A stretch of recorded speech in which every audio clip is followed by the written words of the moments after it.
The year was 1817. America was still young, wild, and largely unexplored beyond its growing towns. In the quiet countryside of Tennessee, far from cities and civilization, dense forests surrounded small wooden homes where families lived simple, isolated lives. One such family was the Bell family. John Bell, his wife Lucy, and their children were known as honest, religious, and respected people.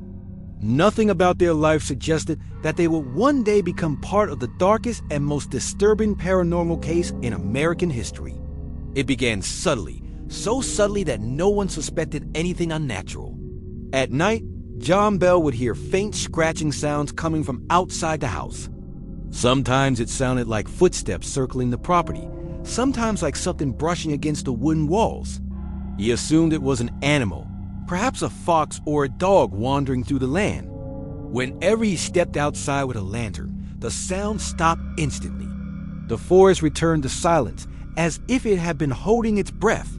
As weeks passed, the disturbances moved indoors. Knocking sounds echoed through the house after midnight. The Bells would wake to hear thuds against the walls, as if invisible hands were striking the wood. Beds began to shake. Blankets were pulled away while people slept. Objects moved from one place to another with no explanation. Yet every time the family searched for a cause, they found nothing. No intruder, no animal, no logical explanation. The most terrifying experiences centered around John Bell's youngest daughter, Betty. She began waking up screaming, claiming that something invisible was grabbing her, pinching her skin, pulling her hair, and whispering in her ear. Dark bruises appeared on her body overnight. Her parents believed she was suffering from nightmares until they witnessed it themselves. One night, Betty was lifted from her bed by an unseen force and thrown across the room. At that moment, fear took hold of the entire household. Then came the voice. At first, it was barely audible, a faint whisper drifting through the darkness. Over time, it grew clearer, stronger, and unmistakably intelligent. The voice spoke directly to the family. It knew their names. It repeated private conversations. It recited Bible verses and then mocked them. It laughed when they prayed. It argued with visitors. This was no mindless presence. Whatever lived in the Bell house was aware, deliberate, and cruel. Word spread quickly throughout the region. Neighbors came to witness the phenomenon for themselves. Many left shaking with fear. Some claimed the entity slapped them, pulled their hair, or chased them from the house. The spirit seemed to enjoy attention, growing more aggressive as more people arrived. It could sing, whisper, shout, and even scream. It showed emotions, anger, jealousy, and a disturbing sense of humor. Eventually, the entity revealed its identity. It claimed to be the spirit of Kate Batts, a former neighbor of the Bell family. Kate Batts had been involved in a bitter land dispute with John Bell years earlier. She believed she had been cheated and wronged in court. According to local stories, she died holding on to rage and resentment toward John Bell. Now, the spirit declared that it had returned for revenge. From that moment on, John Bell became its primary target. The attacks on him intensified. The spirit cursed him relentlessly, kept him awake at night, and tormented him mentally and physically.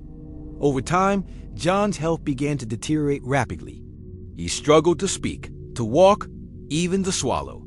Doctors were unable to explain his condition. The spirit openly boasted that it was responsible. One day, a strange bottle appeared in the house, containing a dark liquid. When asked about it, the entity proudly announced that it had brought the bottle itself. A doctor tested the substance and confirmed it was poison. Before anything could be done, John Bell's condition worsened, and shortly after, he died. Witnesses claimed that on the night of his death, the spirit laughed. After John Bell's funeral, the activity slowly faded. The spirit announced that it would leave but promised to return after many years. True to legend, reports of strange encounters continued in the area. Even today, the Bell Witch Cave in Tennessee is considered one of the most haunted locations in the United States.